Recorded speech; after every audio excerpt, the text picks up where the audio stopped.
Hello guys, இன்றைக்கி morning market போனப்போ இந்த பீக்கங்காவை பார்த்தோம். சரி, பீக்கங்காய் ரொம்ப ஃப்ரெஷ்ஷாக இருக்குன்னு சொல்லிட்டு வாங்கிட்டு வந்தாச்சு. இதை வச்சு நம்ம பீக்கங்காய் குழம்பு பண்ணிடலாம். இந்த டிஷ்க்கு ஃபஸ்ட்டு நம்ம மசாலாவை வதக்கி அரைச்சி எடுத்து வச்சு தான் பண்ண போகிறோம். அதுக்கு கடாயில் 1 டேபிள் ஸ்பூன் எண்ணெய் ஊற்றிக்கிட்டு கடலைப்பருப்பு 1 டேபிள் ஸ்பூன் போட்டுட்டு நல்லா வதக்கி விடணும்.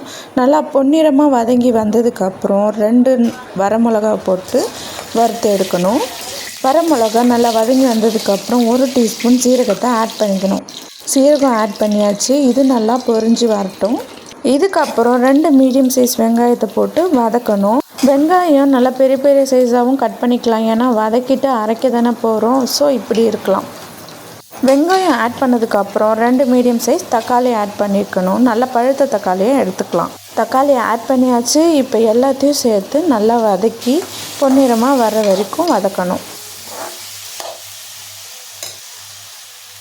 பாருங்கள், இந்த அளவுக்கு வதங்கினா போதும். இந்த அளவுக்கு வதங்கினதுக்கப்புறம் ஃப்ளேமை ஆஃப் பண்ணிவிட்டு ஆற வச்சிடணும்.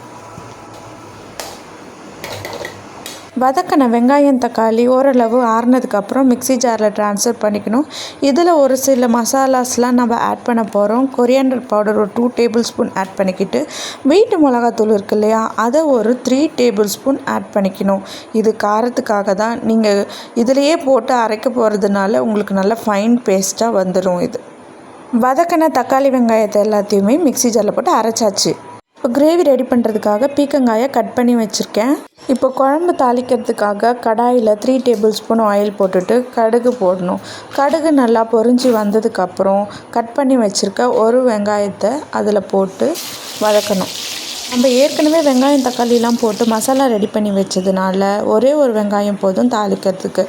நல்லா வெங்காயம் வதங்கி வந்ததுக்கப்புறம் ஒரு 3 பெரிய பல் பூண்டு எடுத்து கட் பண்ணி சின்ன சின்ன பீசஸாக கட் பண்ணி போட்டுடணும். அப்புறமா நம்ம க்ளீன் பண்ணி கட் பண்ணி வச்சுருக்க பீர்க்கங்காயை இதில் ஆட் பண்ணி வதக்கி விடணும். ஒரு 2-3 மினிட்ஸ் வதக்கினா போதுங்க. இது நீர்க்காயின்றதுனால சீக்கிரமாக வதங்கிடும். இந்த மாதிரி வதக்கி விட்டுட்டு நம்ம அரைச்சி வச்சுருக்கோம் இல்லையா, அந்த இன்க்ரீடியன்ட்ஸ் எல்லாத்தையுமே இதில் ஆட் பண்ணி விட்டுக்கணும். பாருங்கள் எவ்வளோ கலர்ஃபுல்லாக இருக்குன்ட்டு. இந்த மாதிரி ஆட் பண்ணி விட்டுக்கிட்டு ஒரு 3 மினிட்ஸ் எண்ணெயிலே வதங்கட்டும். பாருங்கள், நம்ம அரைச்சது எவ்வளோ க்ரீமி டெக்ஸ்சராக இருக்குதுன்னு சொல்லிட்டு இதை நல்லா வதக்கி விட்டுட்டு மஞ்சத்தூள் 1 ஸ்பூன் ஆட் பண்ணிக்கணும். இது முன்னாடியே ஆட் பண்ணியிருக்கணும், நான் மறந்துட்டேன்றனால இப்போ ஆட் பண்ணுறேன். இப்போது தேவையான தண்ணியை ஆட் பண்ணி அப்புறம் கருவேப்பிலை கொத்தமல்லி போட்டு கார்னிஷ் பண்ணி க்ளோஸ் பண்ணி விட்டுடணும். குழம்பு ஒரு 10 நிமிஷம் மூடி போட்டு கொதித்து வரட்டும். பாருங்கள், எவ்வளோ டேஸ்டியான பீக்கங்காய் கிரேவி ரெடி ஆகிடுச்சு. நீங்களும் ட்ரை பண்ணி பாருங்கள். இந்த வீடியோ உங்களுக்கு பிடிச்சிருந்துச்சுன்னா லைக், ஷேர் அண்ட் சப்ஸ்கிரைப் பண்ணிக்கோங்க.